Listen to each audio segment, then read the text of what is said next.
ప్రపంచంలోని ఎంతో మంది ధనవంతుల్లో తనకంటూ ఒక ప్రత్యేక గుర్తింపును సంపాదించుకున్న వ్యక్తి బిల్ గేట్స్. తన జీవితంలో సాధించాల్సినవన్నీ సాధించారు. హార్వర్డ్ స్కూల్ను డిస్కంటిన్యూ చేసిన తర్వాత తన ఫ్రెండ్ అయిన పౌల్ అలెన్తో కలిసి ఒక కంపెనీని స్టార్ట్ చేశాడు. ఆ కంపెనీ పేరే మైక్రోసాఫ్ట్. పెద్దగా పరిచయం చేసుకోవడం అవసరం లేని పేరు. ఈ కంపెనీ స్టార్ట్ చేసిన తర్వాత బిల్ గేట్స్ ఎంతో గౌరవాన్ని మరియు ధనాన్ని కూడా సంపాదించారు. ఈ కంపెనీ ద్వారా వచ్చిన లాభాల కారణంగా బిల్ గేట్స్ 1995 నుంచి 2012 వరకు ప్రపంచంలోని ధనవంతుల్లో మొదటి స్థానంలో నిలిచారు. బిల్ గేట్స్ కేవలం మైక్రోసాఫ్ట్ ఫౌండర్ మాత్రమే కాదు, ఈయన ఒక ఇన్వెస్టర్ మరియు రచయిత కూడా. ప్రస్తుతం బిల్ గేట్స్ 110 బిలియన్స్తో ప్రపంచంలో 5వ స్థానంలో చోటు దక్కించుకున్నారు. అయితే 2006లో మైక్రోసాఫ్ట్ నుంచి సీఈఓగా పదవి విరమించిన తర్వాత ఎక్కువగా సోషల్ యాక్టివిటీస్లోనూ మరియు తన పిల్లల యొక్క మిలిందా ఫౌండేషన్ లో ఎక్కువ సమయం గడుపుతున్నారు. అయితే బిల్ గేట్స్ ఇంత సక్సెస్ ను పొందడానికి ఎలాంటి టైం మేనేజ్మెంట్ స్కిల్స్, ఎలాంటి హ్యాబిట్స్ మరియు ఎటువంటి లైఫ్ స్టైల్ జీవించేవారో ఈ వీడియోలో తెలుసుకుందాం. వీడియో చాలా ఇంట్రెస్టింగ్ గా మరియు చాలా ఇన్ఫర్మేటివ్ గా ఉండబోతుంది. వీడియోను స్కిప్ చేయకుండా లాస్ట్ వరకు చూడండి. వీడియో నచ్చితే లైక్ చేయండి, ఫ్రెండ్స్ అండ్ ఫ్యామిలీ మెంబర్స్ కు షేర్ చేయండి అండ్ ఛానల్ను సబ్స్క్రైబ్ చేయండి. ఇంకెందుకు ఆలస్యం, let's get in to the video. Bill gates ప్రతి ఒక్క రోజుని ఒక కొత్త రోజుగా భావించి ఒక కొత్త యాక్టివిటీ చేయడానికి ఇష్టపడతారు. లైఫ్లో హెల్త్ చాలా ఇంపార్టెంట్ అని, హెల్త్ కనుక పాడైపోతే మళ్ళీ తీసుకురాలేమని బిల్ గేట్స్ బలంగా నమ్ముతారు.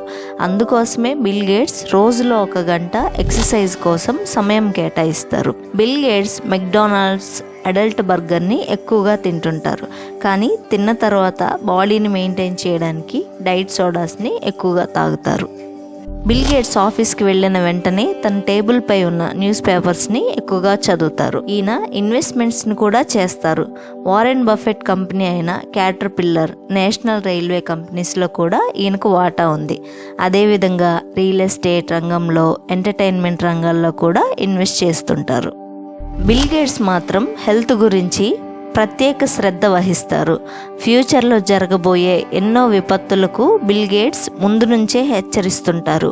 అలాగే ప్రపంచంలో కనిపెట్టబడే వ్యాక్సిన్ను రీసెర్చ్ చేయడానికి ఎన్నో డొనేషన్స్ కూడా ఇస్తుంటారు.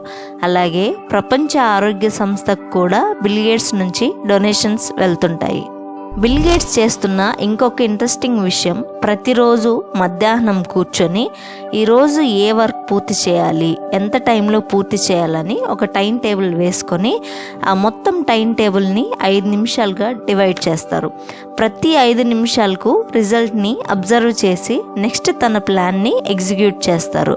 ఎందుకంటే సమయాన్ని వృధా చేయకూడదని, ఒకవేళ వృధా చేస్తే మళ్ళీ తిరిగి రాదని బిల్ గేట్స్ బలంగా నమ్ముతారు. బిల్ గేట్స్కి ఉన్న మరో మంచి లక్షణం చదవడం. కానీ దురదృష్టవశాత్తు ఆయన చదువును మధ్యలోనే విడిచిపెట్టారని మనందరికీ తెలుసు. అయినా కూడా మధ్యలో కాలేజ్కి వెళ్ళి క్లాసెస్ వినేవారు. అయితే బిల్ గేట్స్కి పుస్తకంపై ఉన్న మక్కువ కారణంగా ఒక సంవత్సరానికి దాదాపు 50 పుస్తకాల వరకు చదివేవారు. అంటే సుమారు ఒక వారానికి ఒక పుస్తకం అన్నమాట. అయితే బిల్ గేట్స్ ఎక్కువగా రికమెండ్ చేసే బుక్ ఏదైనా ఉందంటే అది గ్రాండ్ ట్రాన్సిషన్ బుక్. అదేవిధంగా ఖాళీ టైంలో బిల్ గేట్స్ తన పిల్లలతో ఎక్కువ టైం స్పెండ్ చేయడానికి ఇష్టపడతారు. అలాగే తన కంపెనీలోని ఎంప్లాయీస్కి గైడెన్స్ మరియు తన ఎక్స్పీరియన్సెస్ కూడా చెప్తుంటారు. ఆఫీస్ నుంచి ఇంటికి వచ్చిన తర్వాత కిచెన్లోని డిషెస్ కడగడం, కిచెన్ని క్లీన్ చేయడం వంటివి కూడా చేస్తుంటారు. బిల్ గేట్స్ తన ఫ్యామిలీతో కలిసి 6 నుంచి 7 గంటల మధ్యలో డిన్నర్ను ముగిస్తారు. ఇక స్లీపింగ్ ప్యాటర్న్ విషయానికి వస్తే బిల్ గేట్స్ సుమారు 6 నుంచి 7 గంటలు నిద్ర కేటాయిస్తారు.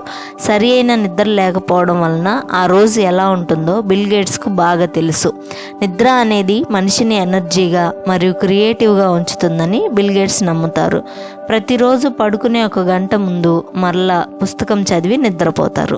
సో ఇప్పటికీ బిల్ గేట్స్ రోజుకి సుమారు 10 గంటలు కష్టపడి పనిచేస్తారు. బిల్ గేట్స్ తన పనిని ఇంకా బెటర్గా చేయడానికి ఒక రూల్ ఉపయోగిస్తారు. అదే టైం మేనేజ్మెంట్. ప్రతి ఒక్క పనికి ఒక టైంని సెట్ చేసుకొని ఆ టైం లోపే ఆ పనిని పూర్తి చేస్తారు. బిల్ గేట్స్ టైంని చాలా సీరియస్గా తీసుకుంటారు. నా లైఫ్ని చేంజ్ చేసిన హ్యాబిట్స్లో ఏదైనా ఇంపార్టెంట్ ఉంది అంటే అది చదవడం మరియు ఏదైనా కొత్తది నేర్చుకోవడం అని బిల్ గేట్స్ ఎప్పుడూ చెప్తుంటారు. ఫ్రెండ్స్, ఈ వీడియో కనుక మీకు నచ్చినట్లయితే వీడియోను లైక్ చేయండి అండ్ మీ ఫ్రెండ్స్ అండ్ ఫ్యామిలీ మెంబర్స్కు షేర్ చేయండి. మీకు ఏ హ్యాబిట్ బాగా నచ్చిందో కామెంట్ చేయండి and please subscribe to my channel. Thanks for watching. This is Dhatri signing of.